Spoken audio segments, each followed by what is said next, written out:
തക്കാളിയും മുളകും ഇട്ട് ചൂര, നെമ്മീൻ ചൂര പച്ച അരച്ച കറിയാണ്. കണ്ടോ, നെമ്മീൻ ചൂര പച്ച അരച്ച കറി. ഹായ് ഫ്രണ്ട്സ്, ഒരുപാട് ദിവസമായി നമ്മുടെ ഈ കുക്കിംഗ് വ്ളോഗ് ഇട്ടിട്ട്. ഇന്ന് നമുക്ക് ചൂര മീനാണ് കിട്ടിയത്. അതെങ്ങനെയാണ് പാചകം ചെയ്യണമെന്ന് നോക്കാം. ഞാൻ രണ്ടായിട്ടത് മാറ്റി വെച്ചിട്ടുണ്ട്. കുറച്ച് റോസ്റ്റ് ചെയ്യാനും, നെമ്മീൻ ചൂര എന്ന് പറയുന്നത് ഇവിടെ, കുറച്ച് റോസ്റ്റ് ചെയ്യാൻ വേണ്ടി മാറ്റുകയാണ്. കുറച്ച് കൂട്ടാൻ വയ്ക്കാം, പച്ച അരച്ച് വയ്ക്കാനാണ്. റോസ്റ്റ് ചെയ്യാനുള്ളത് ആദ്യം നമുക്ക് കൂട്ട് മിക്സ് ചെയ്ത് വയ്ക്കാം. കുറച്ച് ഉപ്പിടുക, 1 സ്പൂൺ ഉപ്പിട്ടിട്ടുണ്ട്, പൊടി ഉപ്പ്.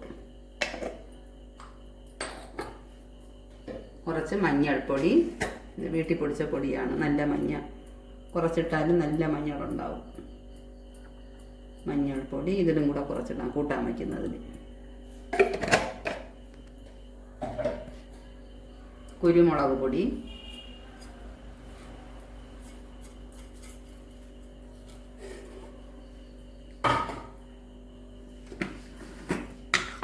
മുളക് പൊടി ഒരു 2 സ്പൂൺ ഇടാം, രണ്ടും കുറച്ചുകൂടെ. ഇത് വറ്റൽ മുളക് പൊടിയാണ്, കാശ്മീരി ചില്ലി അല്ല. എന്നിട്ട് കുറച്ച് വെളിച്ചെണ്ണ ഒഴിക്കുക.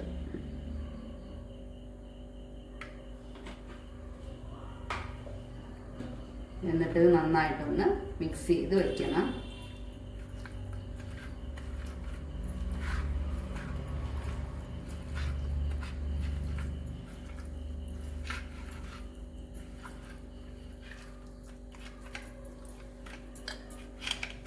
ഇത് ഞാൻ ഇന്ന് കുക്ക് ചെയ്തിട്ട് നാളത്തേക്കാണ് റോസ്റ്റ് ചെയ്യാനാണ്.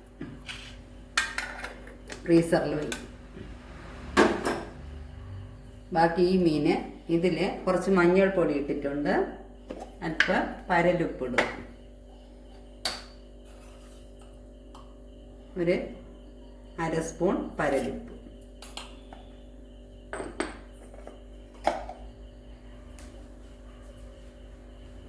എന്നിട്ട് ഇത് ഒരു നെല്ലിക്കയോളം പുളിയാണ്. അതിനെ ഒന്ന് നമുക്കിതിൽ പിഴിഞ്ഞ് ചേർക്കാം. ഇത് വാളം പുളി തന്നെയാണ്. കുറച്ചൊരു നെല്ലിക്കയോളം മതിയാവും. കുറച്ച് മീൻ എല്ലാം ഉള്ളൂ. ഇത്ര ഈ ക്വാണ്ടിറ്റിക്ക് ഇത്ര പുളിയും മതിയാവും.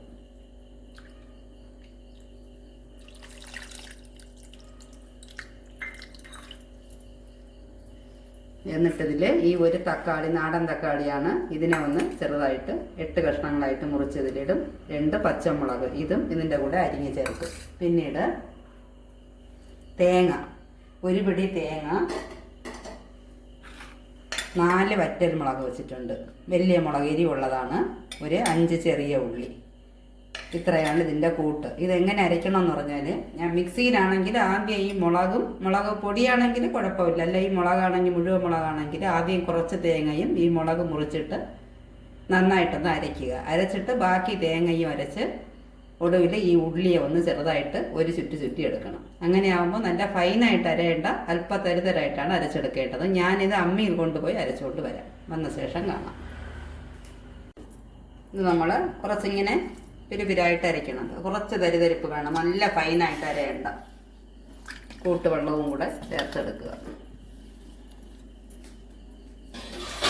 ഇത് അരപ്പ് വെള്ളമാണ്, അതും കളയണ്ട. നമുക്കതും കൂടെ ഒരിക്കൽ കൂടെ ഈ പുളിയിൽ പിഴിഞ്ഞ് വയ്ക്കാം.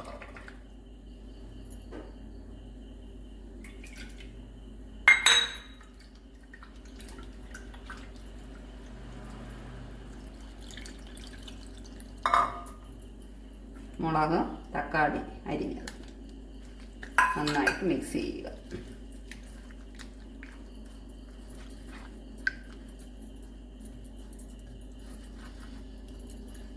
ഇത് കടൽ മീനാണ്, കലങ്ങി പോകുമെന്നൊന്നും പേടിക്കണ്ട. ആദ്യമേ നമുക്കിങ്ങനെ കൂട്ടുകലക്കി വയ്ക്കാം.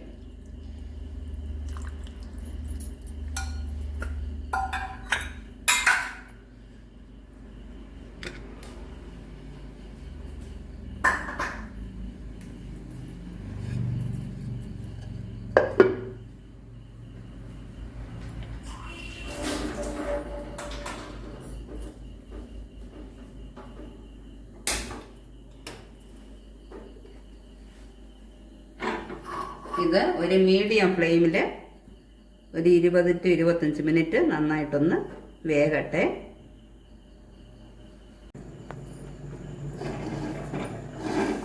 ഇതൊരു 25 മിനിറ്റ് കഴിഞ്ഞപ്പോൾ നന്നായിട്ട് വെന്ത് വന്നിട്ടുണ്ട്.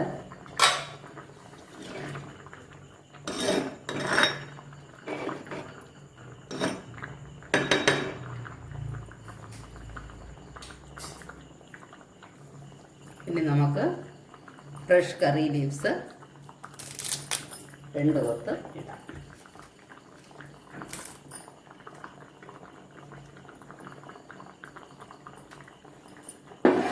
ഇപ്പം ഒന്ന് നോക്കിക്കൊള്ളണം. ഞാൻ ടെസ്റ്റ് ചെയ്തു, അടിപൊളിയായിട്ടുണ്ട് ടേസ്റ്റ്. ഫ്രണ്ട്സ് എല്ലാവരും ട്രൈ ചെയ്ത് നോക്കണം. നല്ല സൂപ്പർ ടേസ്റ്റാണ്. Okay, please share and subscribe. ഇത് കറി റെഡി ആയിട്ടുണ്ട്. ഓഫ് ചെയ്യാം.